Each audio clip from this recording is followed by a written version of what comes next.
রোজার মাসে মেয়েদের আর কোনো কাজ থাকুক বা না থাকুক, একটা কাজ তো অবশ্যই থাকে, আর সেটা হচ্ছে ইফতারি তৈরি করা। যেমনটা আমার তো প্রত্যেক দিন মানে ডেইলি একটা রুটিন হয়ে গেছে, বিকাল 4টা থেকে একদম 5:30 অবধি রান্নার রুমেই থাকা। এমনিতেও আমি আমার পরিবারের বড় মেয়ে, সো এগুলো তো আমাকে করতে হবে। আর মেয়ে মানুষ মানেই তো হচ্ছে ইফতারি আয়োজন করা, ভাই এটাও একটা সুন্নতের কাজের মধ্যে পড়ে। যাই হোক, আজকে আমি ইফতারিতে কি কি আয়োজন করলাম সেটাই রয়েছে আজকে সম্পূর্ণ ভিডিওতে।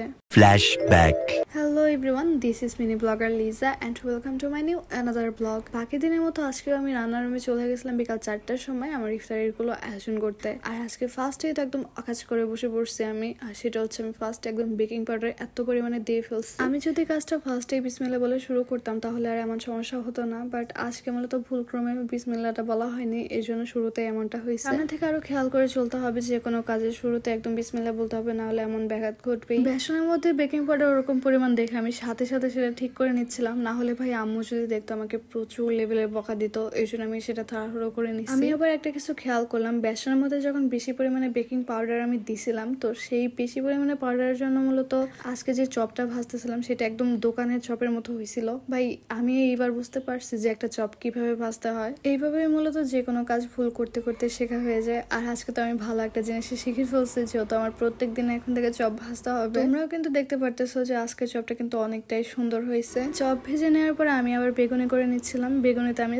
সেম হচ্ছে বেসন ইউজ করতেছি, আর বেগুনিটাও তো অনেক বেশি ফুলতেছিল। মানে ভাই আজকে একদম সবকিছু একদম কাটায় কাটায় পারফেক্টলি হচ্ছে। তো মনে হচ্ছে একদিক দিয়ে বেশ ভালোই হলো বেকিং পাউডারটা বেশি পড়ে। তাহলে আজকে আমি একদম মানে বুঝে ফেলছি যে বেকিং পাউডার মূলত একটু বেশি পরিমাণে দিতে হয়। আমি আর বাকি দিনে যে চপগুলো ছিল তার থেকে আজকে চপ আর বেগুনিটা বেশি সুন্দর হয়েছে। চপ আর বেগুনি ভেজে নেওয়ার পরে আমি তো এদিক দিয়ে লাচ্ছির জন্য সবকিছু দিয়ে দিচ্ছিলাম। আর তোমরা যদি এখন আমার ভিডিওটা দেখো তাহলে কিন্তু তোমরা আমার মতো বাসায় খুব সুন্দরভাবে লাচ্ছি করে নিতে পারবে। আমি তোমাদেরকে এখন বলি যে বাসায় কিভাবে লাচ্ছি করে নিতে হয়। তো দোকানে যে ফ্রুট জুস গুলো পাওয়া যায় ওগুলো হচ্ছে আমি এখানে ব্যবহার করছি। হাতে করে ছোট্ট 2 বাটি ভ্যানিলা ফ্লেভার যে আইসক্রিম সেগুলা, আর হচ্ছে 2 বাটি দই, এগুলো দিলে হচ্ছে অনেক বেশি টেস্ট লাগে। আর আমি আজকে লাচ্ছিটা করবো হচ্ছে কলার লাচ্ছি, এর জন্য তো এর মধ্যে অবশ্যই কলা দিতে হবে। তো আমি সেখানে মূলত 2টা পরিমাণে কলা দিয়ে দিয়েছিলাম। আর সর্বশেষে যেটা দিতে হবে সেটা হচ্ছে বরফ। আর আমার বাসায় আপাতত বরফ ছিল না, এর জন্য সেখানে আমি একদম ঠান্ডা পানিটা ব্যবহার করে নিচ্ছিলাম। আর এই ঠান্ডা পানিটা মূলত ডিপে রাখা হয়েছিল,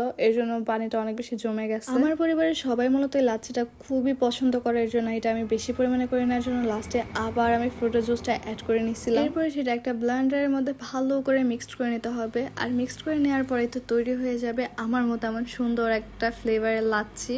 আর তোমরা যদি চাও তাহলে এটা বিভিন্ন ধরনের ফল দিয়ে করতে পারো, জাস্ট আমি যেভাবে কলাটা ব্যবহার করছি এখানে তোমরা অন্য ফলগুলো ইউজ করতে পারো। আমার বাসায় আবার সবাই লাচ্ছিটা খুবই পছন্দ করে, এই জন্য আমি তো চেষ্টা করি বাসায় এটা প্রত্যেকদিন তৈরি করা। আজকে কিন্তু আমি আমার লাচ্ছি দিয়ে আমার ইফতারের আয়োজনটা একদম শেষ করে ফেলছিলাম। আর এরপরে তো আমি সবকিছু একদম সুন্দরভাবে গুছিয়ে নিচ্ছিলাম। রোজার দিনে মূলত ফ্লোরে বসে সবাই একসাথে ইফতার করা মজাই আলাদা, এই জন্য আমি ফ্লোরেই সবকিছু একদম সাজিয়ে গুছিয়ে নিচ্ছি। আর এটাই হচ্ছে আজকে আমার ইফতারের আয়োজনের ফাইনাল লুক। আশা করি তোমাদের সবার কাছে জিনিসটা অনেক বেশি সুন্দর লাগছে। সো আমি চেষ্টা করব তোমাদের জন্য নেক্সট আর একটা নতুন ব্লগ নিয়ে আসার।